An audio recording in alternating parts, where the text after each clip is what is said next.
Terima kasih Anda masih menyaksikan Kompas Siang, Saudara. Kasus gagal ginjal akut pada balita terus terjadi di sejumlah daerah.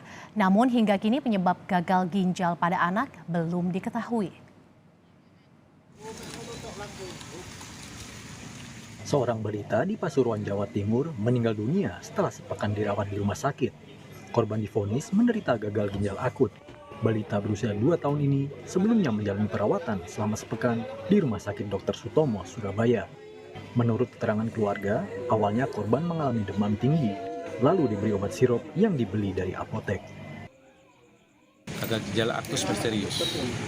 Ya, awalnya anak kecil ini sakit panas, dibeli obat sama ibunya itu paracetamol, Sanmol, yang sirup, yang botol.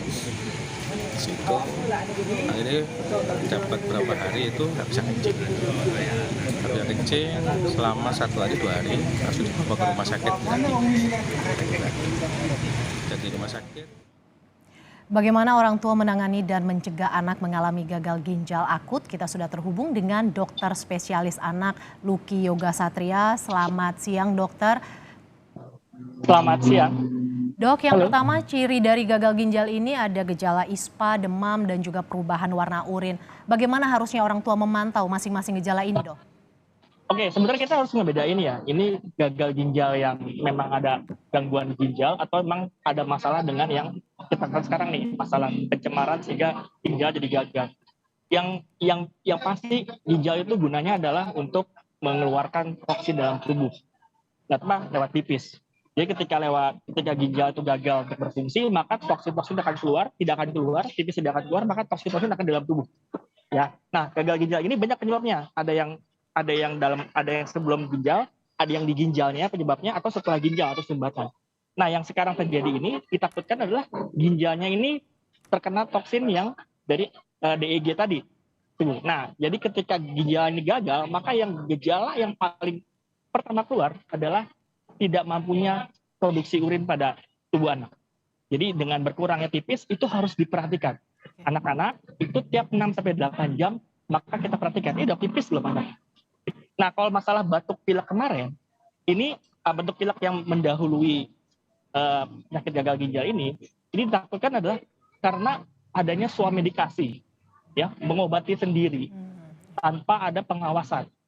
Jadi apa, dok, yang harus dilakukan orang tua? Oke, yang pertama dilakukan adalah seperti yang sudah diumumkan oleh Kemenkes dan IDAI, bahwa satu, kita jangan pernah sekalipun saat ini mengobati sendiri tanpa ada resep dari dokter.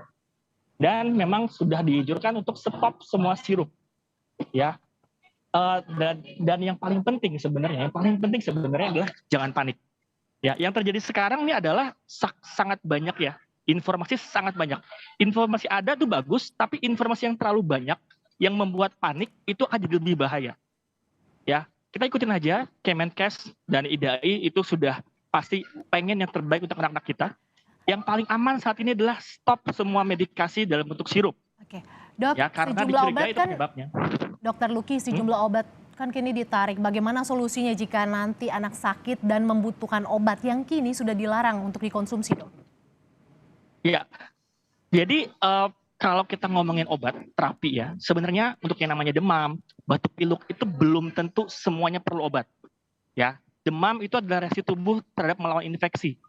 Kalau anaknya demam 38, tapi anaknya fine-fine aja, makan minum oke, tidak ada masalah, pipisnya oke, kita bisa observasi di rumah dan berikan terapi non farmakologis, tapi tanpa obat. Berikan cairan yang cukup, dikompres hangat, yakinkan nutrisinya baik, lalu awasi pipisnya. Ya, karena saat ini yang kita lakukan adalah masalah ginjal kan, karena kita awasi pipisnya. Kalau untuk masalah batuk-batuk, sekali lagi batuk juga adalah respon pertahanan tubuh. Ya, paling banyak batuk pilek itu penyebabnya virus. Sekali lagi, pada anak paling banyak adalah virus. Kalau tidak terlalu mengganggu, sebenarnya nggak perlu lama obat. Kalau memang mengganggu, misalnya anaknya tidurnya susah, makannya susah, terlihat sesak, maka jawabannya lah jangan obati sendiri. Ketemulah tenaga medis. Tentu tenaga medis sudah sesuai dengan Kemenkes dan IDAI akan menghindari yang namanya sirup sementara ini. Ya, jadi pasien akan diberikan obat dengan berbagai bentuk, misalnya dikasih puyer, atau dikasih lewat pantat, atau jika memang lewat jika perlu dirawat ya mungkin lewat infus ya.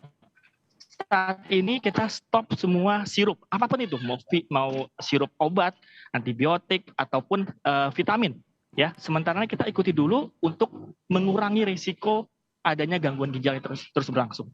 Dok, bisa dokter kasih masukan untuk orang tua yang mungkin saat ini sedang panik ketika melihat ada daftar obat yang diminum anaknya yang kemudian telah dirilis oleh Kemenkes untuk ditarik. Bagaimana nih dok?